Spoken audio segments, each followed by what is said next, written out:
Zelensky secretly, when he made his latest victory plan pitch to Washington, there were secret parts to that were not supposed to be public.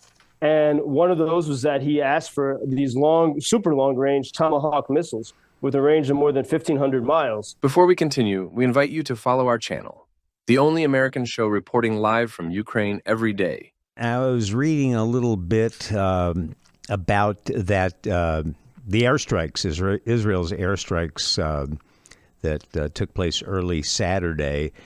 Iran's Russian-made air defense equipment stopped few, if any, of those missiles that Israel launched from 100 jet fighters.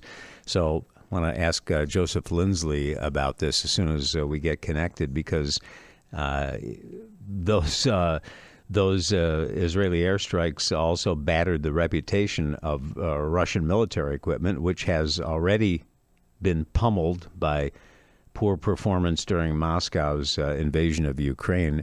We have Joe on the line now. Joe, I don't know if you just heard me talk about those Israeli airstrikes and how the Russian-made air defense equipment failed. Yes, Bob, I did not hear you, and I'm glad we're connected now. It's so strange. I had no problem with the internet all morning. It's 2:20 in the afternoon here because we did not change our clocks. Ukraine changed the clocks, and you haven't changed your clocks yet. Mm-hmm. But I had no problem with internet all day. And then, of course, right when I tried to check in with your team, everything shuts down. And even my backup, nothing was working. So I'm glad that it was very strange. And who knows what that could be. And I think we've seen, that's why it's very important to pay attention to. I mean, even the fact that we're talking about, Russian-made air defense, in a situation in the conflict and the wars with Israel and Hezbollah and Hamas. I mean, there's ample evidence, pretty much every week, of the collusion of the powers in Moscow and Tehran and Hamas as well, and then of course with North Korea and Beijing. Ample evidence, and that they're mutually assisting each other, and even going back to. And there still has not been a lot of investigations on this topic, which brings me to the main topic of today. But, October 7th, 2023. Firstly, October 7th is Vladimir Putin's birthday. And he's long known to be someone obsessed with dates and numerology. And, that October 7th Hamas attack upon Israel was a gift to Russia. Because during that time, Ukraine, that was one of those windows of opportunity when Ukraine had really created a lot of possibility for victory. Ukrainians had liberated, areas that Russians had occupied, and Ukrainians were winning the battle of the Black Sea.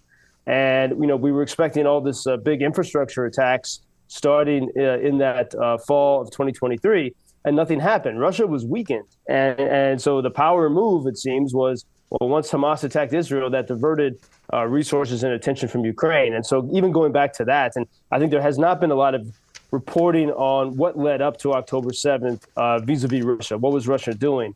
But we do see reporters doing lots of in-depth reporting in a way that hurts Ukraine very often. And for example, and I just saw a video of, I would say, an exasperated and deeply frustrated President Zelensky speaking about an American leak. And this is regarding a story in the New York Times today.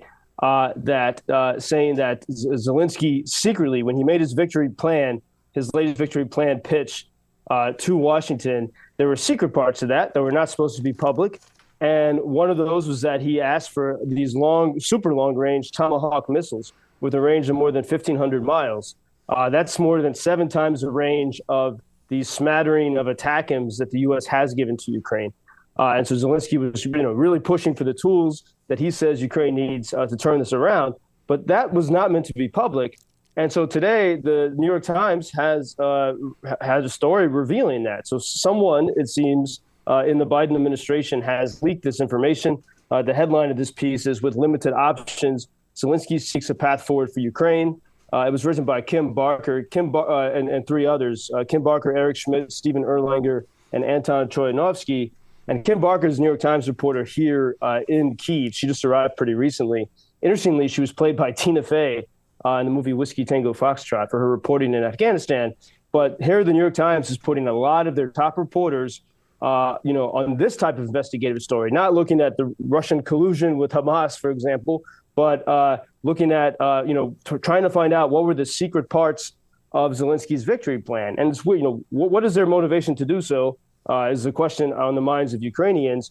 And President Zelensky said, and I encourage people to try to look it up. You can easily find it if you look on X. President Zelensky says, regarding the Tomahawk missile leak, the fact that he asked for this, Zelensky said, quote, "It was confidential information between Ukraine and the White House. How do we understand this messages? In other words, how do we understand that the fact that this leak happened?" And then Zelensky continued, "So it means that between partners, there are no confidential things." And, it was almost painful to hear Zelensky speak in that way, because he's been such a good diplomat, trying to manage all the different interests. But he seemed in this video, in his response to whoever from the Biden administration leaked the secret parts of his victory plan, President Zelensky seemed extremely frustrated and even sad that this is the state that we are in 2.5 years into this. Very understandable that he would feel that way. And as far as your connection issues, just when we're ready to go on the air, it seems like it's not a coincidence. Very suspect, especially as you've mentioned, because of the way radio gets out around the world these days. The Ukraine soldiers listen to this in the trenches, so, it wouldn't be surprising if the Russians were, too. Yeah, I mean, sure. There is widespread talk in Kyiv, and there has been the past few months that sort of the spy apparatus of the Russians has returned. In the early days of the full-scale invasion back in 2022, there were Russians operating here leading up to the full-scale invasion, and then during those first weeks, Ukrainians, did a very diligent job of cleaning that up. But now more and more sort of anecdotally from many, especially from Americans, but also Ukrainians I know here, there's a higher sense of alert that there are operatives, perhaps working for the Kremlin, but, not so obvious this time, not actually Russians. And so there is, this is, just as you can see hear in Zelensky's voice, this is a time of a new type of heightened tension. And, and then we see, this, I don't know how many people saw the cover of the New Yorker magazine this month. They had Navalny's widow. And, she's feted by the West and speaks at all these panels. And, on the cover of the New Yorker, she was on The View, I think, last week. And she said in an interview with German media yesterday, they said, should the West send weapons to Ukraine? And here was her answer. It's hard to say. The bombs are hitting Russians, too. And I think, we're seeing that a lot of these people that claim to be on the side of freedom really haven't been. And I think that's why we see Zelensky's frustration in those remarks today. Joseph, we appreciate you taking us behind the headlines and also keeping us up to date on what's going on there in Ukraine. Thank you, as always. Thank you for introducing Ukraine on your social media pages. That's very important that much more people can get more information about the situation here and how everybody can help Ukraine to stay stronger and to save all the world. Что он сказал? Well, which side are you on? На чьей ты стороне? Come on now. Oh, which side are you on? На чьей ты стороне?